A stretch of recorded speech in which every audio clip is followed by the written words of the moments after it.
బాలయ్య, బోయపాటి కలయికలో అఖండ 2 రూపొందింది. December 5న release కాబోతున్న ఈ సినిమాకి డిసెంబర్ 4 నుంచే ప్రీమియర్ షోలు వేస్తున్నట్టు ప్రకటించారు. కానీ కొన్ని కారణాల వల్ల అవి క్యాన్సిల్ అయ్యాయి. అప్పటి నుంచి అఖండ 2 పై అంచనాలు గట్టిగానే ఉన్నాయి. ఈ నేపథ్యంలో అఖండ 2 పై ఆసక్తి పెంచే అంశాలు ఏంటో, ఈ సినిమాని ఆడియన్స్ ఖచ్చితంగా థియేటర్లో ఎందుకు చూడాలనుకుంటున్నారో, వాటి కారణాలేంటో తెలుసుకుందాం రండి. బాలయ్య, బోయపాటి కాంబినేషన్ అంటే తిరుగులేని కాంబినేషన్ అని ఇండస్ట్రీ వర్గాలు, ట్రేడ్ వర్గాలతో పాటు ప్రేక్షకులు, ముఖ్యంగా బాల అభిమానులు కూడా భావిస్తున్నారు. వచ్చిన సింహ, లెజెండ్, అఖండ వద్ద సినిమాలు కూడా ఒకదాన్ని మించి మరొకటి ఉన్నట్లు హిట్ అయ్యాయి. అందుకే అఖండ 2కి ఫస్ట్ హైట్ పాయింట్ అంటే కాంబినేషన్ క్రేజ్ అని చెప్పాలి. 2021లో ఎన్నో ప్రతికూల పరిస్థితులు ఉండడం అఖండ రిలీజ్ అయ్యింది. కోవిడ్ సెకండ్ వేవ్ తర్వాత పెద్ద సినిమాలు రిలీజ్ చేయడానికి మేకర్స్ భయపడుతున్న టైం అదే. పెద్ద సినిమాలకు అవసరమైన టికెట్ హైక్స్, అదనపు షోలు వంటి వాటిని అప్పటికి ప్రభుత్వం అనుమతులు నిరాకరించింది. అలాంటి టైంలో అఖండ ముందడుగు వేసి కంటెంట్ తోనే ఈ సినిమా దాని స్థాయి పెంచుకుంది. అలాంటి సూపర్ హిట్ సినిమా సీక్వెల్ గా వస్తుండటం కూడా అఖండ 2కు స్పెషల్ అట్రాక్షన్ అయ్యింది. అఖండ సినిమాలో అఘోర పాత్ర బాగా హైలైట్ అయింది. మొదటి భాగంలో అఘోర పాత్ర ఎంటర్ అయినప్పటి నుంచి థియేటర్ లో మాస్ ఆడియన్స్ పూనకాలతో ఊగిపోయారు. ఆ పాత్రకి దర్శకుడు బాగా హైలైట్ చేశాడు. ముఖ్యంగా క్లైమాక్స్ లో పరమశివుని రెఫరెన్స్ అయితే అందరినీ ట్రాన్స్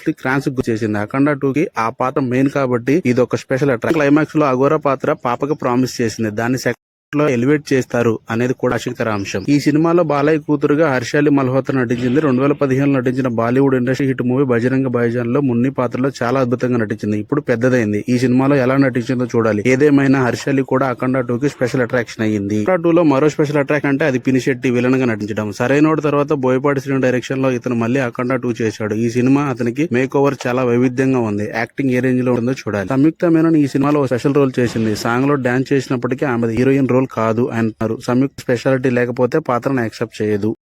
వీళ్ళ కాంట్రిబ్యూషన్ ఎక్కువగానే ఉంటుంది. బాలకృష్ణ హీరో అనేసరికి వీళ్ళు మరింత ఉత్సాహంగా ఫైట్స్ కంపోజ్ చేస్తుంటారు. అఖండ 2 వంటి పాన్ ఇండియా సినిమాకు వీళ్ళ ఫైట్ కూడా హైలైట్ అయ్యే అవకాశం ఉంది. తమను బ్యాక్ పాయింట్ ఈసారి కూడా స్పీకర్ బద్దరు కొడతాడేమో చూడాలి. అఖండ 2లో సనాతన ధర్మం కాన్సెప్ట్, పరమశివుని రిఫరెన్స్ పాయింట్స్ కూడా రేజర్ టైల్ లో హైలైట్ చేశాడు. అవి కనుక వర్కౌట్ అయితే నార్త్ లో కూడా సినిమా కలెక్షన్ వర్షం కురిపించడం ఖాయం. మహాకుంభమేళలో కూడా కొన్ని సీన్స్ తీశారు. అవి ఏవై ఉంటాయో అని ఆసక్తి కూడా అందరిలో ఉంది.